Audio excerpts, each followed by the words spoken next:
Muy buenas noches, tengan todos ustedes. A nombre de la Fraternidad Médica por la Salud, Médicos Unidos por México, les doy la más cordial bienvenida este viernes 26 de enero del año 2024. La videoconferencia del día de hoy lleva por título Utilidad de la endoscopía en el paciente con enfermedad por reflujo gastroesofágico y va a ser impartida por el académico doctor Guillermo Janowski Reyes. El doctor Janowski tiene un amplísimo currículum y voy a tratar de ser muy rápido y breve diciendo que es egresado de la Universidad de Guadalajara como médico cirujano, hizo especialidad de pediatría en el Hospital Civil de Guadalajara, hizo cirugía pediátrica también en el Hospital Civil de Guadalajara, hizo una subespecialidad en cirugía laparoscópica, igualmente en su hospital. También se formó en endoscopía diagnóstica y terapéutica de las vías aéreas y sistema digestivo en el Hospital Civil Fray Antonio Alcalde. Tiene una maestría en gestión de instituciones de salud, es doctorado en investigación clínica, tiene formación especializada en cirugía de trauma abdominotorácico por la Universidad de Guadalajara. Tiene un postdoctorado en educación competitiva por el Instituto Pedagógico de Estudios Superiores de Jalisco. Eh, es socio numerario de la Academia Mexicana de Cirugía, socio numerario de la Academia Mexicana de Pediatría, socio del Colegio y Sociedad Mexicana de Cirugía Pediátrica, está certificado por el Consejo Mexicano de Cirugía Pediátrica, es socio del Colegio de Pediatría de Jalisco, de la Asociación Médica de Jalisco, el Colegio Médico y la Sociedad de la Academia Americana de Pediatría. También es miembro internacional de la Asociación de Cirujanos Pediátricos del Pacífico, cirujano pediatra del antiguo Hospital Civil de Guadalajara, Fray Antonio Alcalde, jefe de servicio de cirugía endoscópica pediátrica del antiguo Hospital Civil de Guadalajara, jefe de servicio de cirugía pediátrica del antiguo Hospital de Guadalajara, profesor tipo B de la Universidad de Guadalajara, profesor en la línea de la Universidad de la UVM, profesor de la cátedra de la Universidad Lamar, también tiene consultorio privado y atiende en el Hospital San Javier, Hospital Ángeles, en el Sanatorio Guadalajara y el Hospital Real San José. Es profesor de la carrera de pediatría en la Facultad de Medicina de la Universidad de Guadalajara. Y ya le voy a parar porque si no estamos ocupando mucho tiempo, pero verdaderamente impresionante todo lo que ha hecho y lo que le falta todavía por hacer al académico doctor Guillermo Janowski, que es un gusto recibirte, cederte los micrófonos. Eres bienvenido y los micrófonos son tuyos. Muchas gracias, doctor Eduardo. Buenas noches a todos, es un gusto saludarlos. Primero que nada, desearles un feliz año 2024 a todos. Cuidarnos un poquito porque ya anda el COVID otra vez ahí amenazando. Y bueno, lo que yo quiero presentarles ahora es la utilidad de la endoscopía en el paciente pediátrico dentro del abordaje del paciente con reflujo.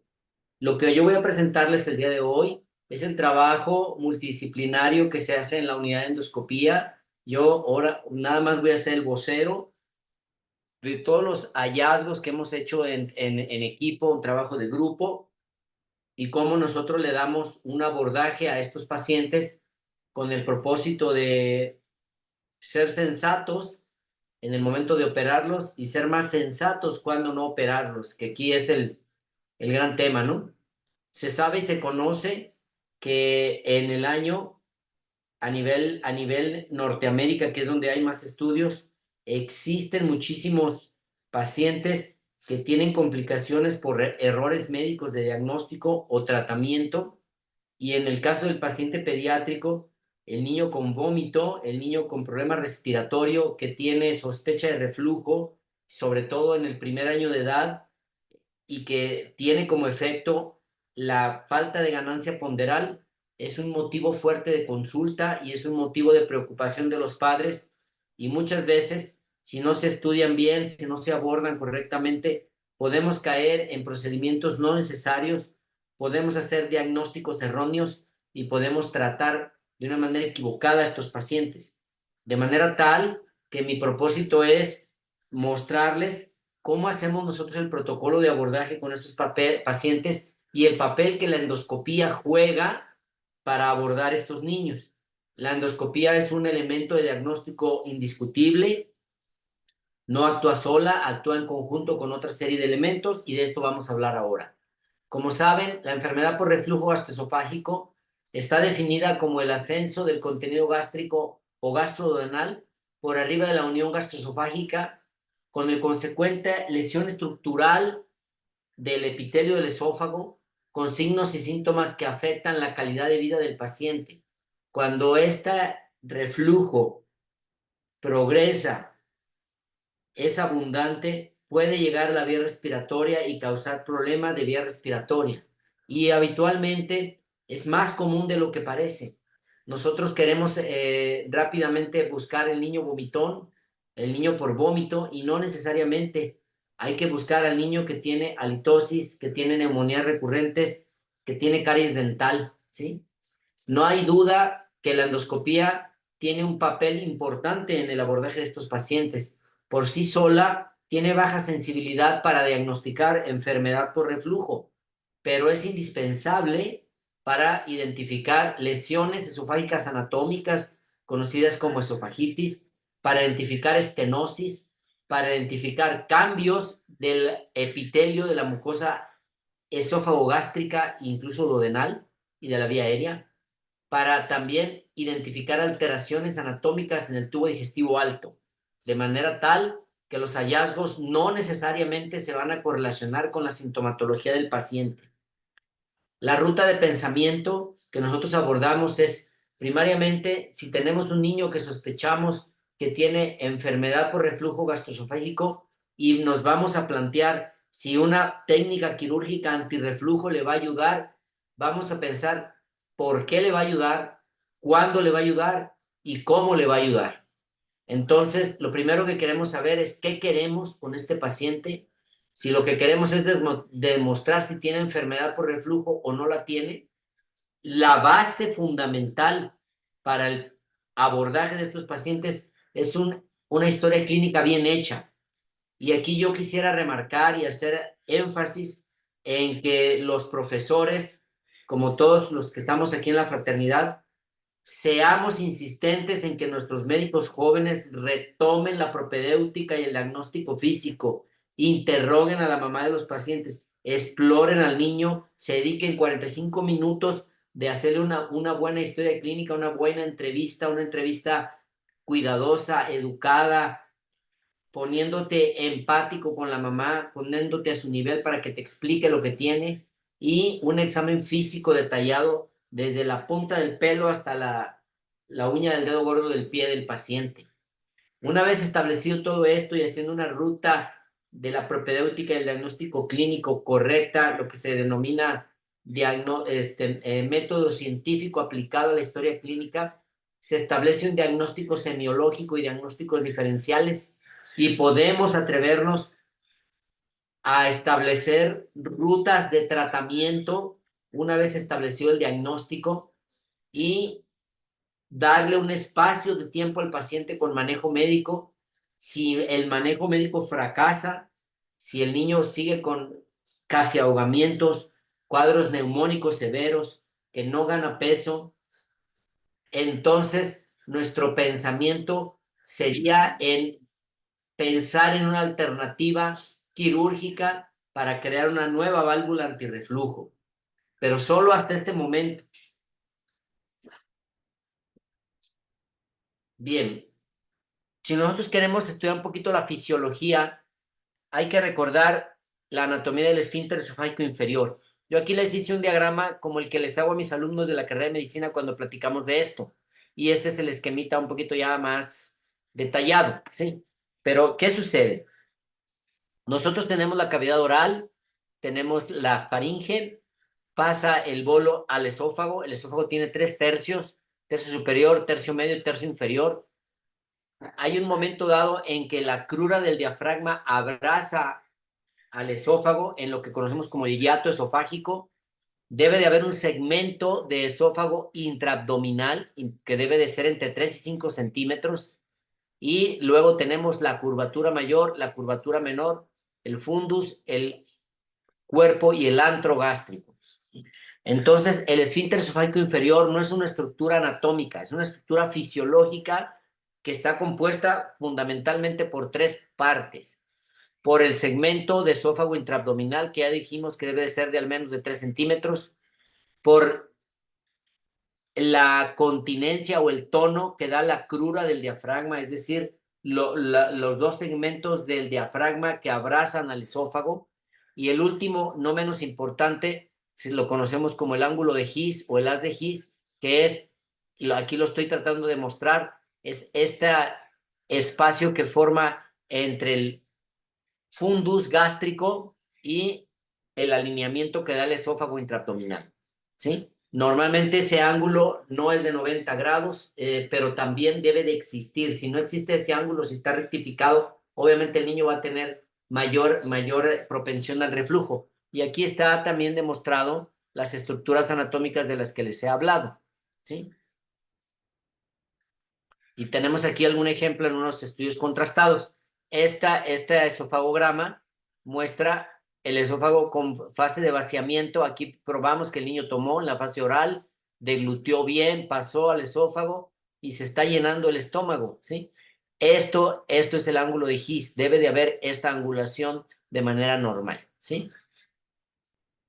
Aquí está también un poquito más demostrado. Los radiólogos ya ven que tienen muchas maneras de hacer nomenclaturas. Dicen que se debe de ver el ángulo de His como la trompa de un elefante, y aquí está la demostración esquemática de esa famosa trompa de elefante. Y aquí yo les puse un paciente que tiene un ángulo de His perdido porque hay un adelgazamiento que puede ser una muy sugerente de una acalasia, pero vean cómo no hay un ángulo de His adecuado, no existe desde la fase de vaciamiento del esófago al estómago en un estudio contrastado, que puede ser un trago de bario.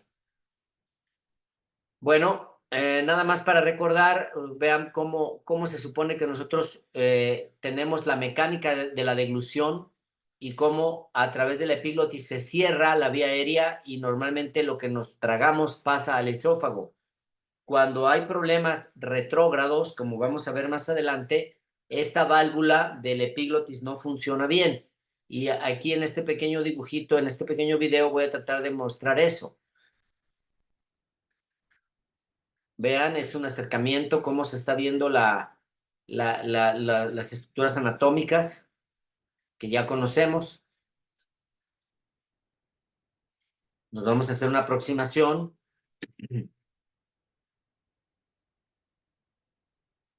Ahí está el esfínter esofágico inferior, ahí está el ángulo de His, está pasando el alimento normalmente. Esto mantiene un tono, ¿sí? El tono del esfínter se mide en centímetros de agua, y una vez que pasa el alimento se cierra, y la enfermedad por reflujo gastroesofágico se establece cuando ese tono se rompe fisiológicamente y hay paso de manera retrógrada del estómago con el bolo alimenticio ya inmiscuido de ácido clorhídrico y de todos los elementos que tiene el estómago de proceso de digestión, y esto es lo que va a generar que el paciente tenga reflujo. Este otro también me gusta ponerlo porque muestra a qué nivel estamos, ¿no? Normalmente el diafragma está poquito abajito de las petillas en el varón y en la niña, entonces es una estructura localizada en el epigastrio, ¿eh? Y ahí está el esófago intraabdominal y el esfínter esofágico inferior, pasa el bolo nuevamente, se cierra. Esos son los mecanismos fisiológicos que tenemos de cierre y lo que impide el paso de el contenido gástrico hacia el esófago. Pareciera una tontería que yo le esté diciendo esto, pero no, porque si no entendemos esto bien, no se lo vamos a explicar bien a los papás y no vamos a lograr hacerles entender ¿qué van a ganar con una cirugía, no? Ahí vean cómo se pone en rojo lo que es el tono de la crura del diafragma. Al estar perdido ese tono, se abre el diafragma y viene el bolo de líquido nuevamente hacia el esófago.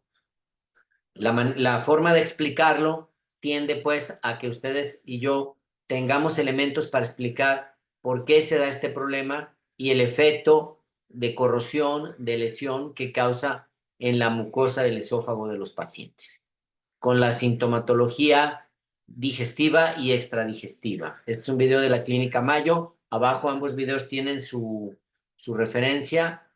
Entonces, los elementos que permiten el cierre del esfínter esofágico inferior es el segmento de esófago intraabdominal, la fuerza que tiene el diafragma, el ángulo de His del que hablamos y la presión intraabdominal que tenemos normalmente de manera fisiológica, ¿sí? También hay elementos que favorecen la apertura de manera fisiológica, entre ellos las contracciones gástricas, el volumen gástrico. Obviamente, si ustedes recuerdan, la capacidad gástrica del recién nacido y la saciedad y el apetito voraz que tiene el niño, como toma su biberón o toma seno materno, se queda dormido, se le llena el estómago, incluso hasta tienen algo de rumeo de leche porque se llenaron, se vacía y luego les vuelve a dar apetito.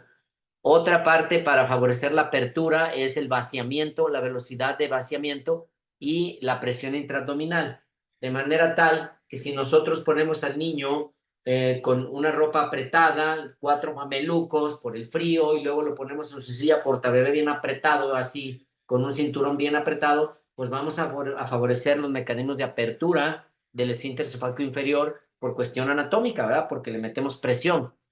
Entonces, si un niño tiene enfermedad por reflujo gastroesofágico, la sintomatología sugerente, vean, son hasta 7 elementos: náusea, regurgitación, vómito, rechazo al alimento, pesadez postprandial, pérdida de peso, odinofagia, disfagia, dolor torácico, hematemesis, melenas, esofagitis, apnea, cianosis, tos nocturna, otitis, tics, síndrome de Sandifer, y es muy común en pacientes que tienen atresia del esófago, hernia diafragmática o malrotación intestinal, y ahorita vamos a ver por qué. Entonces, si yo tengo un paciente que tiene estos problemas, el abordaje inicial, yo voy a iniciar con una placa de tórax, continuaría con una serie de esófago gastroduodenal que ya les mostré un poquito la utilidad que tiene y qué es lo que voy a buscar. Voy a hacer una endoscopía y broncoscopía, que es de lo que quiero hablar un poquito más, y voy a hacer pHimetría, voy a hacer una manometría esofágica, puedo hacer una gammagrafía esofágica de vaciamiento y puedo hacer una pHimetría con impedanciometría. Yo soy cirujano pediatra, ¿sí? Y mucho de esto nos apoyamos de los gastroenterólogos pediatras para integrar conjuntamente el diagnóstico, para descartar alteraciones de la motilidad, alteraciones anatómicas y para de alguna manera ser lo más conservadores posibles con el niño, no irnos rápido a quererlos operar. Bueno, entonces, la endoscopía se recomienda después de 4 a 8 semanas de tratamiento médico antirreflujo, independientemente si le fue bien o le fue mal con el tratamiento. Se recomienda con un fibroendoscopio flexible pediátrico que tiene un canal de 9 milímetros.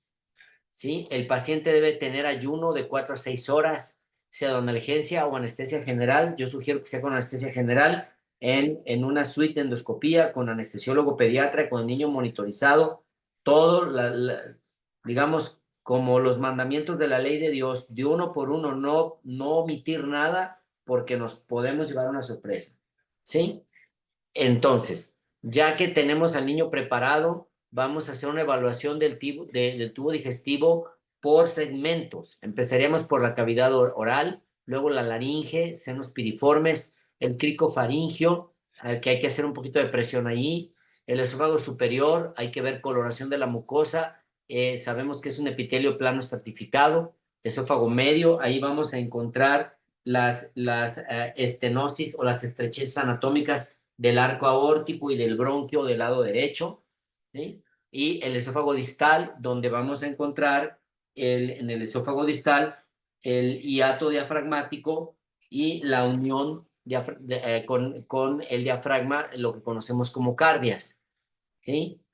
El estómago con el cuerpo, identificar curvatura mayor y menor, antro, la incisura angularis, fundus, hacer retroversión para ver el haz de His, píloro, bulbo duodenal, rodilla del duodeno, y podemos ver en la segunda porción la papila duodenal. Más o menos una endoscopía de niños, hasta ahí podemos llegar. Y bueno, vamos a ver una endoscopía y me voy a ir tratando de explicar detalladamente los hallazgos de la endoscopía. Como ven, primero aquí tenemos las cuerdas. Es importante evaluar la faringe y la vía respiratoria, si es cónica o circular, nuestra vía respiratoria. Ahí están los senos piriformes, las cuerdas bucales. Y, ok, entramos al cricofaringio, hacemos un poquito de presión. Voy a parar un poquito aquí, siempre me gusta parar. ¿Por qué? Porque en esa zona del cricofaringio es donde habitualmente se atoran los cuerpos extraños. Y el cambio de la mucosa del epitelio ahí es muy delgada. Entonces, si no somos cuidadosos, podemos perforar el esófago en esa región. Por eso, la extracción, cuando hablamos de extracción de cuerpos extraños en el esófago que están en el crico, se debe hacer con el niño sedado. Por eso es poco recomendable querer sacar los cuerpos extraños con maniobras cerradas a través de utilizar sondas de Foley infladas con globo y de manera retrógrada hacer la extracción, porque podemos lesionar. Esto es paralelo al tema de la evaluación, pero por la posición anatómica se los quise mostrar. Otra vez voy a repetirlo. Aquí está, miren. Voy a volverlo a ver para que tengamos el detalle. Los senos piriformes, ahí está muy bonito. Vemos nuestras cuerdas bucales, la entrada a la tráquea. Muchas veces cuando ellos tienen reflujo, ahí se quema y se quema severamente. Ya que entramos, vean, tenemos que hacer un poquito de presión al momento de entrar. Ahorita va a entrar el endoscopio.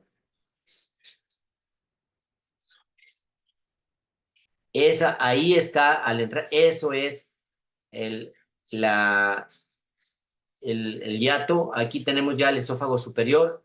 Ahí podemos ver los nódulos de acantosis. Esos nódulos que se ven ahí blanquecinos no son normales y son sugerentes de reflujo, ¿sí? Mi paciente que estoy haciendo la endoscopia es un niño que tenía una estenosis del esófago. Ahí está la plastía esofágica y la cicatriz de la estenosis, ¿sí? Y nosotros podemos ver si esta estenosis es excéntrica, concéntrica, qué diámetro tiene y si nos da problema de que el niño tenga disfagia. Como ya sabemos que el calibre del endoscopio es de 9.8 milímetros, ¿sí? Es un diámetro adecuado para pasar esa cicatriz y por lo tanto el niño puede comer sin problema, ¿sí? Nosotros ya sabemos que por debajo de la cicatriz, en este caso niño que tenía 13 de esófago, el esófago de la parte inferior no tiene la misma movilidad del esófago superior porque era un esófago malformado, ¿sí? Entonces, vean aquí, ya estamos tercio medio de esófago, ahí está la aorta, el cruce del callado de la aorta y del bronquio derecho, arco aórtico, perdón. Son los estrechamientos normales y que nos hablan de que estamos en el tercio medio del esófago. Vean, vamos avanzando y aquí llegamos, aquí es donde está la unión gastroesofágica y si nosotros hacemos una aspiración como ahorita, se forma lo que se llama anillo hiato diafragmático. Esto es importante porque esto ya estamos en el esófago intraabdominal. Lo que veíamos arriba era esófago intratorácico, ya estamos en el esófago intraabdominal y ahí pueden ver un poquito de pliegues gástricos ascendidos. El cardias está abierto, ¿sí? Y podemos también ver algunos nódulos de acantosis como los que vimos ahí arriba. Entonces, si yo veo reflujo dinámico, veo esos pliegues ascendidos y veo los nódulos de acantosis, ¿qué diagnóstico puedo tener? Puedo tener el diagnóstico de una hernia hiatal. Y el diagnóstico de hernia hiatal lo hago yo ahí dinámicamente por la endoscopía, ¿sí? En el caso de este paciente pareciera que tiene hernia hiatal y es lógico. ¿Por qué? Porque el paciente tuvo una plastía esofágica y yo modifiqué la estructura anatómica del ángulo de His con la cirugía. Voy a pararme aquí un poquito voy a regresar tantito porque estoy explicando esto y me falta hablar del estómago, ¿no? Cuando entramos aquí, esto, perdón. Bueno, pues eso me pasa por apasionado, ¿no? Es que es importante la descripción, pero bueno, ok. Ahí, fíjense, luego cuando entramos al estómago, vamos a ver del lado derecho curvatura mayor, del lado izquierdo curvatura menor del estómago y podemos ahora sí entrar y ver el lago gástrico. Ahorita se va a observar eso. Y que eso es importante porque habla de la posición en la que el niño está y de la anatomía del estómago. Hay muchas anormalidades en la anatomía del estómago, ¿eh? En la posición del estómago, anormalidades que se pueden detectar ahí, de masas intrínsecas o extrínsecas del estómago que pueden verse en pediatría incluso. Ahorita va a entrar para que veamos el estómago, al ver el estómago, lo primero que nosotros tenemos que ver es el lago gástrico, que se vea glemoso. De hecho, ahorita va a entrar. eh, eso glemoso es normal, que todos los pacientes tenemos eso por la posición de estar acostados, porque el procedimiento se hace acostado. Ahí está lo que le hace, hablo, curvatura menor, curvatura mayor, lago gástrico glemoso. Ahí estoy chocando contra eso y vemos los pliegues gástricos. Hay que insuflar el estómago para que se dilate la cámara gástrica y eso que vemos ahí medio borradón es normal. Allí llegamos, hicimos una retroversión. En esa retroversión estamos viendo el ángulo de His, tiene más de 3 milímetros y está coaptando, abrazando bien el endoscopio. Si se fijan, está bien abrazado el endoscopio, eso habla de que hay competencia allí, ¿sí?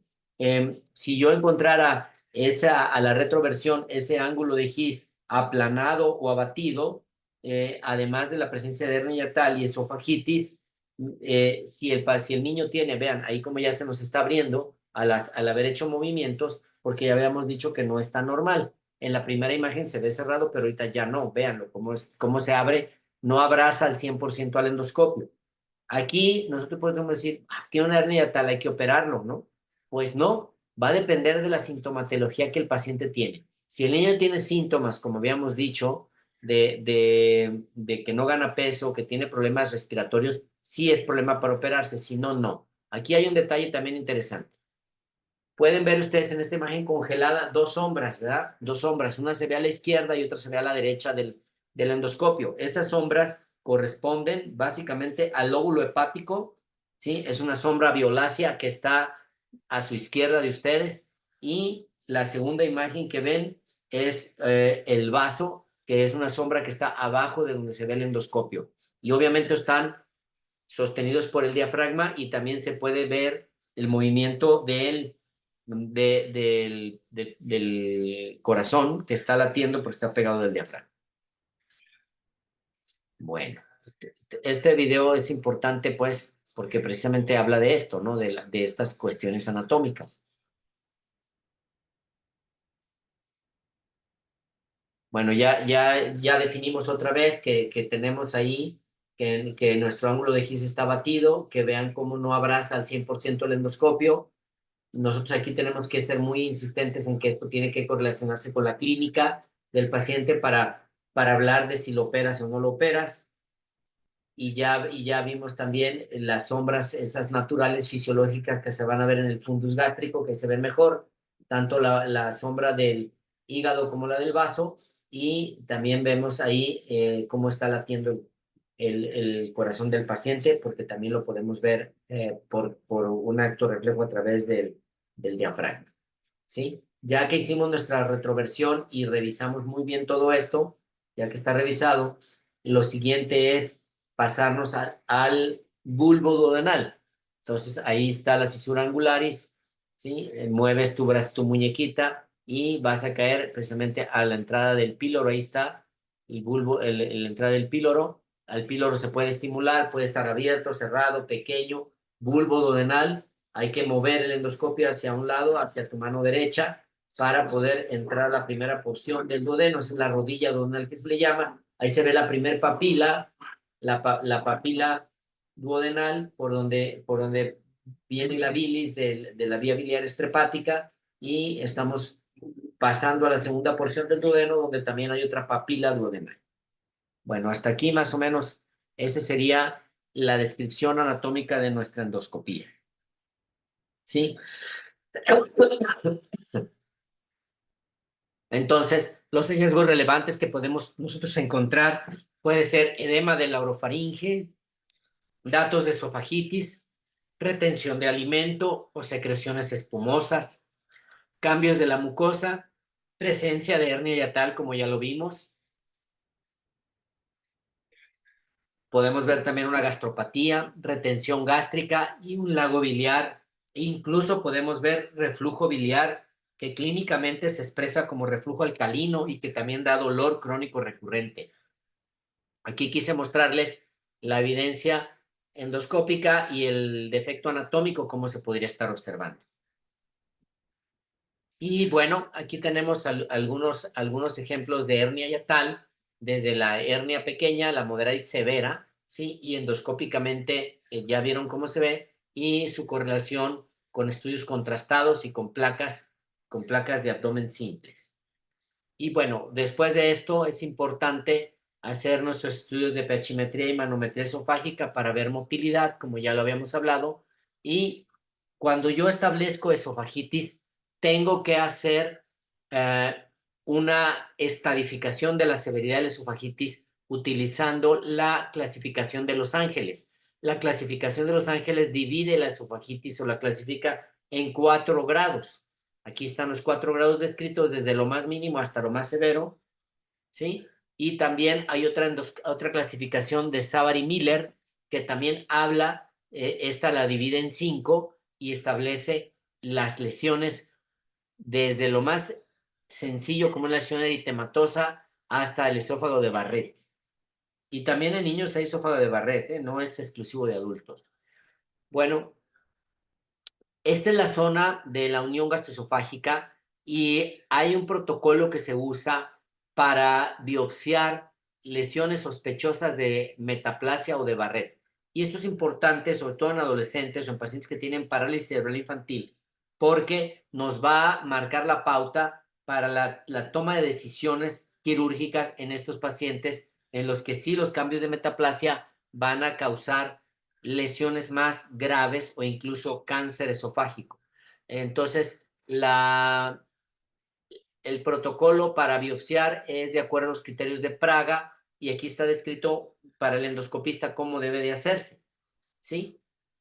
Se debe de ser cuidadoso al tomar las biopsias. ¿Por qué? Porque podemos cometer errores. Si se toman biopsias en el borde del cambio mucoso fisiológico, puede dar falsos positivos. Entonces, no hay que biopsiar entre la línea Z irregular y menos a menos de 1 centímetro de variabilidad. Se deben de tomar biopsias aleatorizadas en 4 cuadrantes, cada 1 o 2 centímetros para detectar displasias, siguiendo el protocolo de Seattle. Y el uso del endoscopio debe de hacerse con luz blanca. Hay otras alternativas actuales como la cromoendoscopía, que se puede utilizar tinción con índigo carmín, azul de metileno, cristal violeta o ácido acético.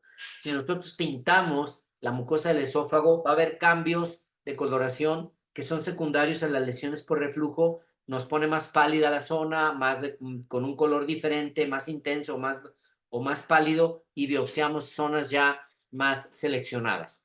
También hay algunos endoscopios, nosotros contamos con uno que tiene cromoendoscopía virtual, ¿sí? Que es una técnica de fluorescencia que tiene el endoscopio que también permite, digamos, refractar sobre las zonas que tienen lesión y cambia el color en las zonas lesionadas y nos puede ayudar a biopsiar zonas sospechosas hasta un 34% más, ¿sí?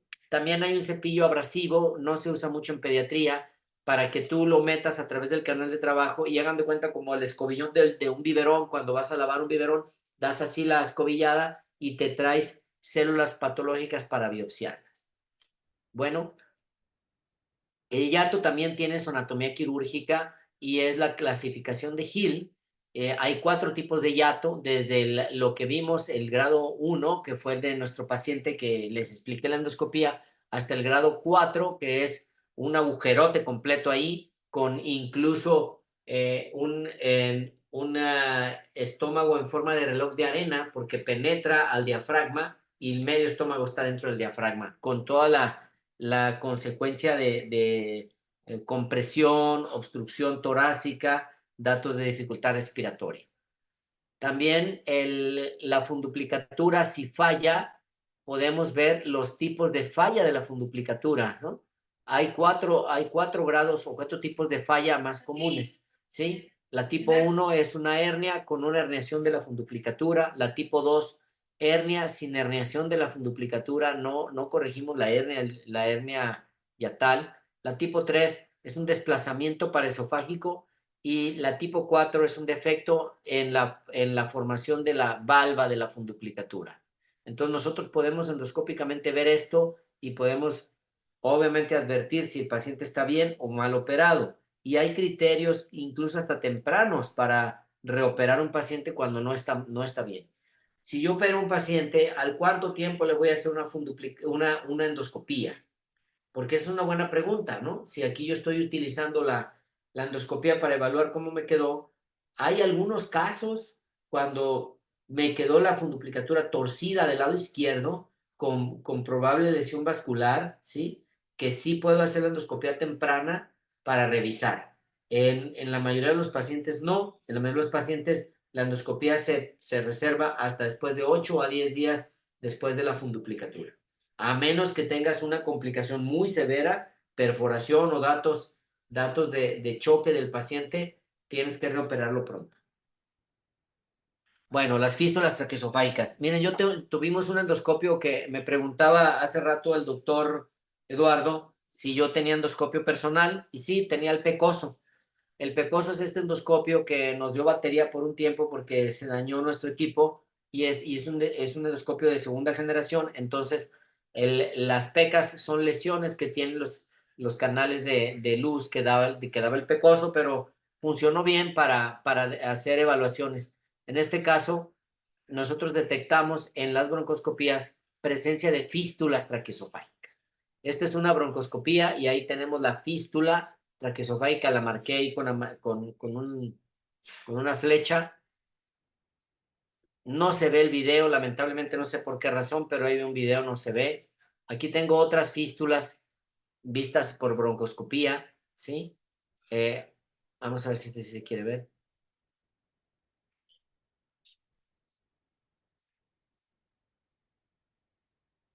Ahí estamos metidos en primera fila en la carina, sistema bronquial izquierdo, sistema bronquial derecho. Ahí se alcanzan a ver los bronquios secundarios y vamos a la tráquea, ¿sí? Y en este momento aquí detecté yo la fístula y se las marqué. No se ve muy bien en el video, en el otro sí se veía muy bien, incluso hasta refluyendo, pero no sé por qué no se ve. Aquí tenemos otras fístulas traqueosofágicas que a veces no son fáciles de diagnosticar y se nos va el diagnóstico y andamos queriendo hacerle otra serie de cosas al paciente y se diagnostican por alto nivel de sospecha las fístulas, ¿sí? Y bueno, puede pasar también que tengamos una funduplicatura sobreeficiente, que se nos pase la mano al momento de hacer la neoválvula con el fundus gástrico y dejamos apretada esa funduplicatura, hacemos un contrastado y vean, no pasa, y el endoscopio también a veces no pasa. Bueno, yo voy a concluir diciéndoles que la endoscopía tiene un rol fundamental en el estudio de la enfermedad por reflujo en pediatría, que existen métodos avanzados que apoyan el uso de la endoscopía en niños de una manera muy similar a la que ocurre en el adulto, que se debe estar familiarizado con la técnica y las clasificaciones endoscópicas para explicar la patología a los padres, y que el procedimiento requiere capacitación y un equipo multidisciplinario. Y con esto yo quiero reconocer el trabajo de la unidad de endoscopía del antiguo Hospital Civil de Guadalajara. Tiene trabajando más de 30 años, 24/7, 365 días del año. Nosotros ahí atendemos emergencias todos los días, a toda hora. Hay el equipo y hay el personal capacitado y hay el esfuerzo de muchos compañeros que durante años hemos sostenido la unidad de endoscopía trabajando como hasta ahora, atendiendo a la población de la zona occidente del país. Y bueno, con esto yo doy por concluido mi plática y quedo atento a sus preguntas o comentarios. Muchas gracias, doctor Janowski. Fíjate que me hiciste recordar la importancia de la endoscopía, pero también la decisión quirúrgica. Me voy a explicar. Hace como 40 años teníamos discusiones muy frecuentes en el servicio de pediatría del hospital donde trabajaba, porque me llegaban pacientes que habían tenido antecedentes de hipopsia o prematurez o eran atópicos, pero hacían un evento neumónico, otro evento neumónico, otro evento neumónico, y se juntaba algo que para mí era pues prácticamente la ley.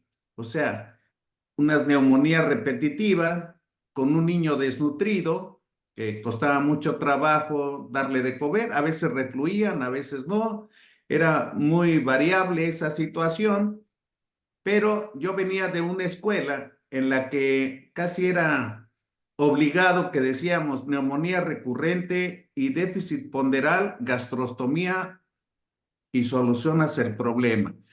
Pero posiblemente las técnicas de diagnóstico no eran tan buenas o tan acertadas y los recursos terapéuticos. Pero, ¿cómo podría un médico de primer contacto o un médico pediatra general que tiene un paciente con bajo peso, sin antecedentes de reflujo importante, bajo peso y hace neumonías recurrentes? ¿Cómo podría hacerse un diagnóstico diferencial en ese caso?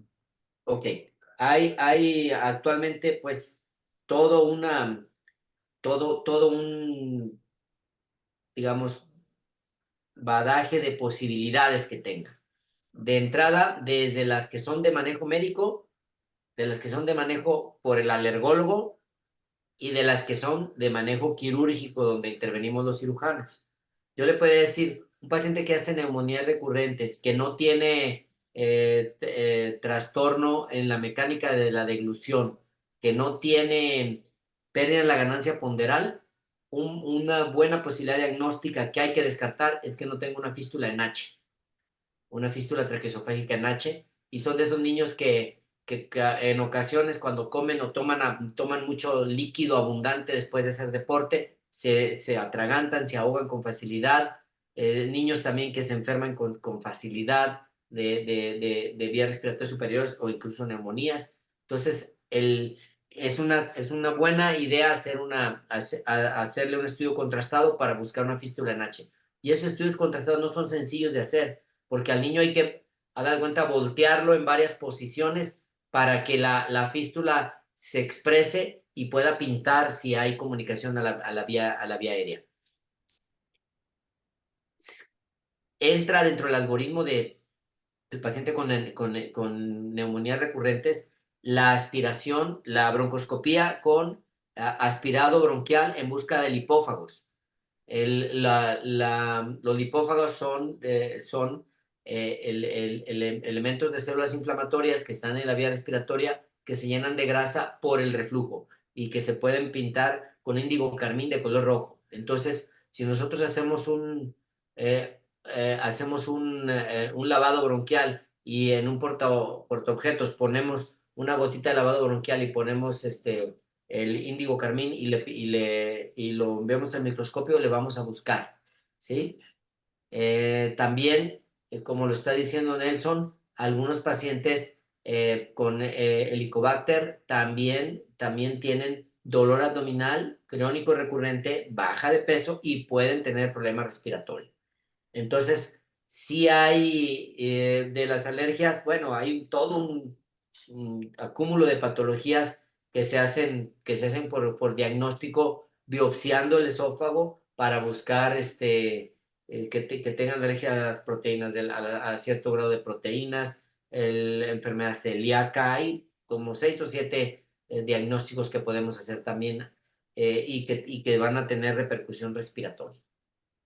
Muy bien, ¿no? Pues muy claro, definitivamente. Y yo recuerdo que Ahorita que decías de buscar la posición, yo me acuerdo en mis inicios como estudiante de medicina, pues no había esos recursos y si acaso se les daba un trago variatado y efectivamente hacían maniobras tomando placas oportunamente para ver si pescaban algo. Me imagino yo que ese era el procedimiento Así arcaico. es, así es.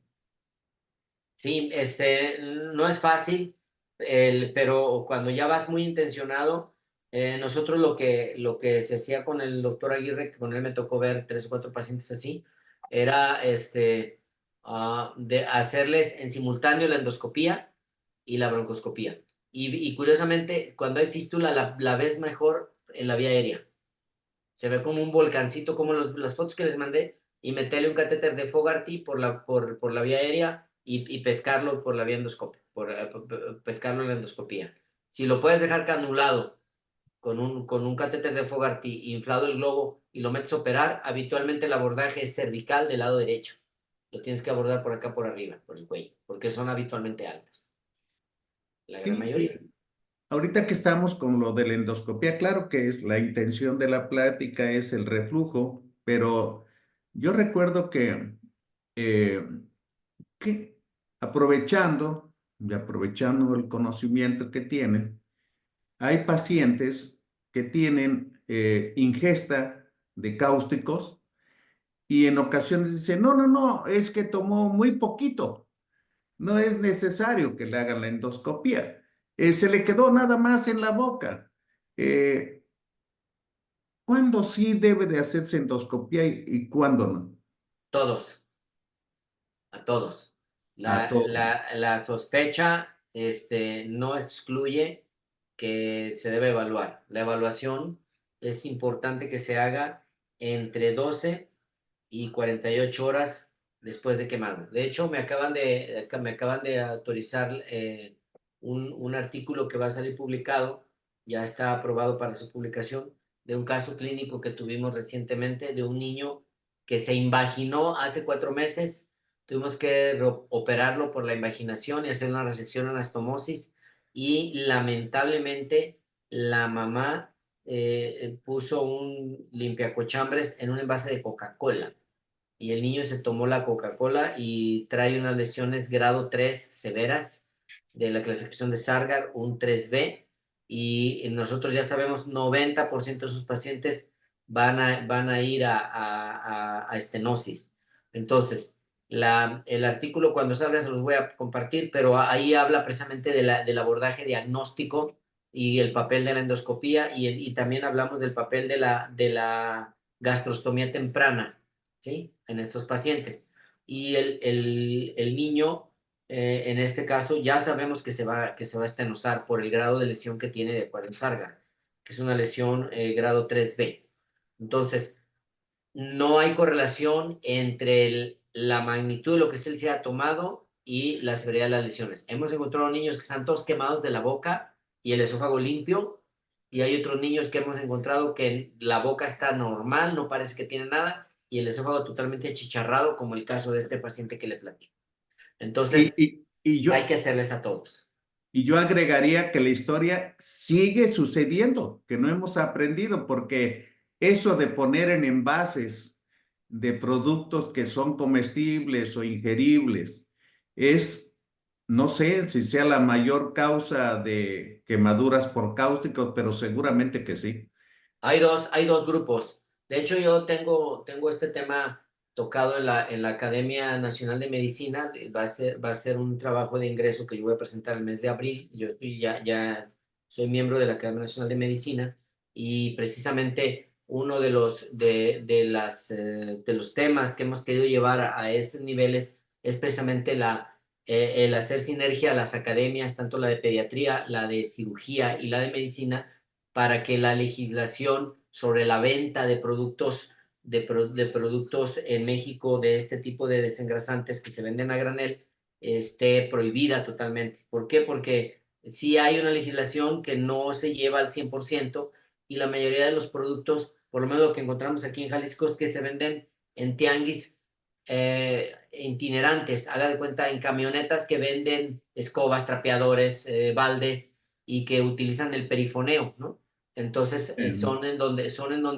en donde mezclan los productos a granel que no vienen etiquetados, que no viene qué concentración tienen, que no vienen qué medidas deben de tener en caso de que lo ingieran accidentalmente. Y bueno, nosotros vemos hasta 24 casos nuevos anuales, ¿sí? Y es, Quemaduras de cáusticos. y es una lástima porque hace casi 20 años en Nuevo León se prohibió la venta de sosa cáustica. Y se prohibió porque se utilizaba la sosa para limpiar las parrillas de las parrilladas que se hacen, que son terriblemente frecuentes. Y a partir de que se prohibió la venta de sosa cáustica, ¡rum!, disminuyeron las ingestiones por sosa cáustica y quemaduras esofágicas. Eso fue muy notorio ahí en Nuevo León, Sí, específicamente en Monterrey. hay dos grupos de edad afectados fuertemente, los lactantes que lo ingieren por accidente y los adolescentes que con un intento suicida se toman el químico. Y hay álcalis fuertes y ácidos fuertes. Un ácido fuerte es el ácido muriático que se usa también para la limpieza y se usa en la joyería. Entonces hemos tenido nosotros pacientes quemados por ambas cosas y les va igual de mal. Y el ácido acético también, si mal También el no ácido recuerdo. acético también quema. Hay Y por ahora se ejemplo, está popularizando otro tipo de soluciones naturistas y todo que, por ejemplo, está muy rico en las manzanas verde, que es el ácido, ¿cómo se llama? Ácido nalínico, ¿cómo? Híjole, se me fue ahorita, pero málico, ácido málico, y también es terriblemente agresivo. No sé si han tenido ustedes alguna. con ese en particular no, pero de los que le he comentado sí nos hemos tenido un buen número de pacientes así.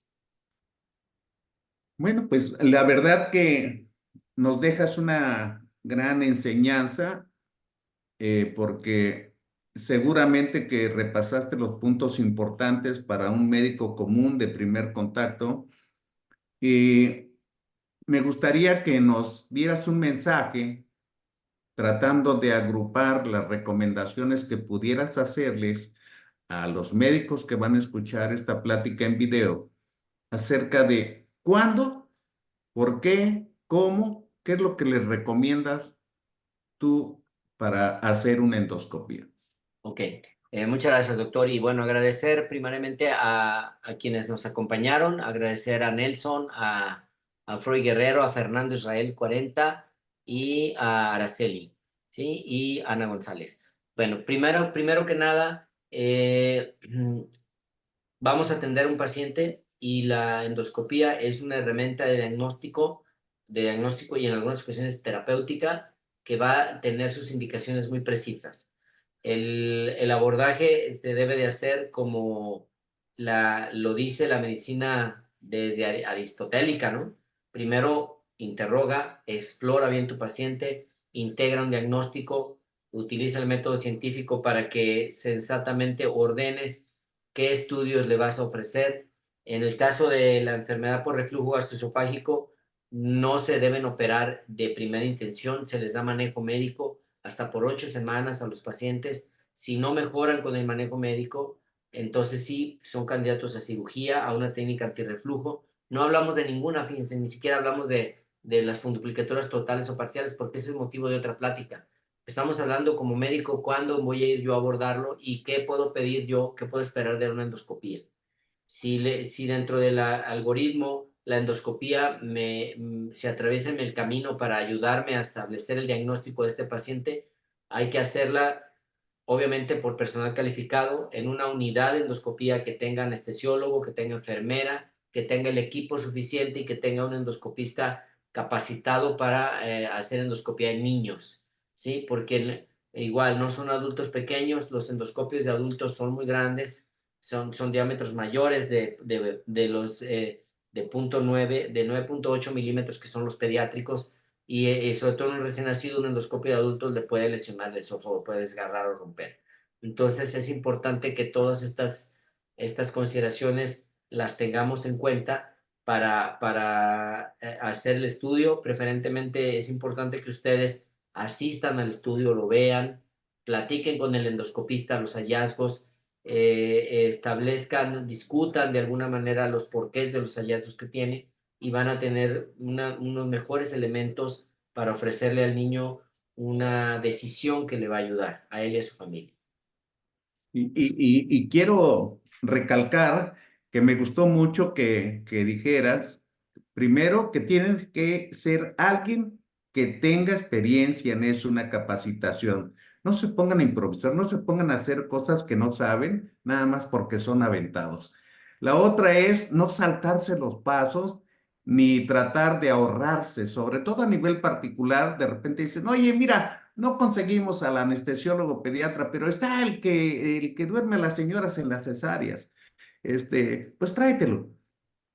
Cuidado, porque todo el personal que participa en la endoscopía hace una labor, un papel para lograr un procedimiento que sea eficaz y adecuado, que evite complicaciones, porque a veces resulta peor. ¿Qué pasó? Le hicieron una endoscopía diagnóstica y ahora está peor porque ahora tiene una perforación esofágica u otra cosa. Es correcto. Entonces, una mediastinitis o no sé. Entonces, yo creo que eso debe de quedarse muy bien recordado, me quedo con eso y quiero agradecer por parte de la Fraternidad Médica por la Salud, Médicos Unidos por México, la excelente conferencia del académico doctor Guillermo Janowski Reyes. Muchas gracias a todos los que participaron aquí en el foro, en presencial, en YouTube y en Facebook Live también. Y este video va a estar en unos minutos en nuestro canal de YouTube. Muchas gracias, buenas noches y hasta pronto. Buenas noches a todos, muchas gracias. Un gusto saludarlos. Buenas noches, muchas gracias.